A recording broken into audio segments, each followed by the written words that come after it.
శాస్త్ర శ్రీమద్భగవద్గీత ప్రాశస్త్యం.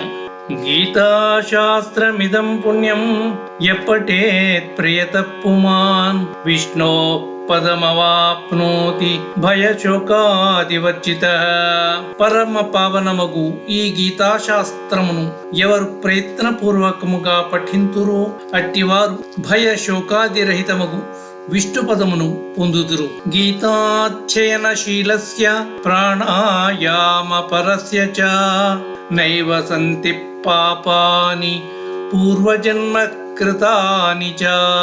గీతాధ్యయనము చేయువానికి, ప్రాణాయామము సల్పువానికి పూర్వజన్మలందు చేయబడిన పాపములు కూడా నశించును. మల నిర్మోచనం పుంసాం జలస్నానం దినే దినే సకృత్ గీతాంబసి స్నానం సంసారమలనాశనం. ప్రతిదినము జలమునందు స్నానమాచరించుట వలన మనుజునకు శరీర మాలిన్యము తొలగిపోవచ్చున్నది. కాని గీతాజ్ఞానమును జలమునందు ఒక్క పర్యాయము స్నానము చేయుట వలననే సంసార మాలిన్యమంతయు నశించిపోవచ్చున్నది.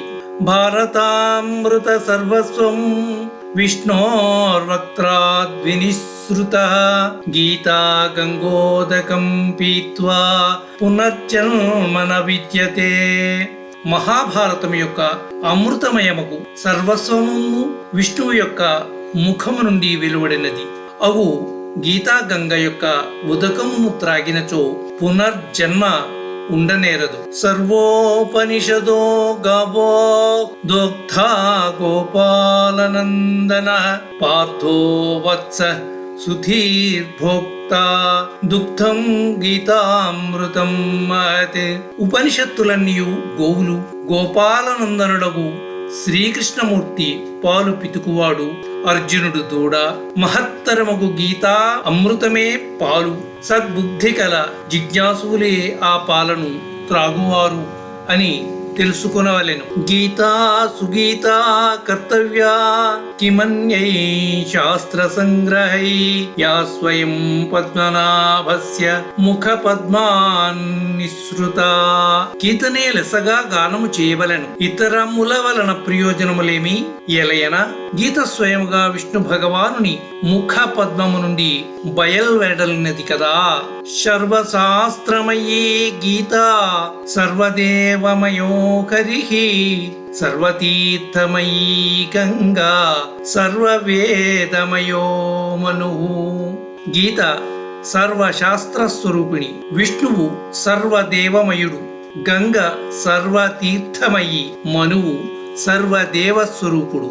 గీత గంగా చ గాయత్రీ గోవిందేతి హృది స్థితే చతుర్గకార సంయుక్తే పునర్జన్మ న విద్యతే.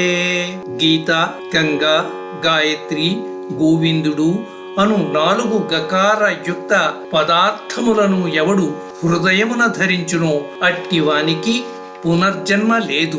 భారతామృత సర్వస్వ గీతాయామధితస్య చ సారముద్ధృత్య కృష్ణేన అర్జునస్య ముఖే హుతం. మహాభారతమును, అమృతము యొక్క సర్వస్వమే గీత. భారతమును మధించి సారముగు గీతను వెలికితీసి శ్రీకృష్ణమూర్తి అద్దానిని అర్జునుని ముఖమునందు ప్రవేశపెట్టెను. అట్టి గీతాగానము చేయువారు, గీతా పఠనము చేయువారు, గీతా పఠనము వినువారు మోక్షమునందుదురు. ఓం తత్సతే.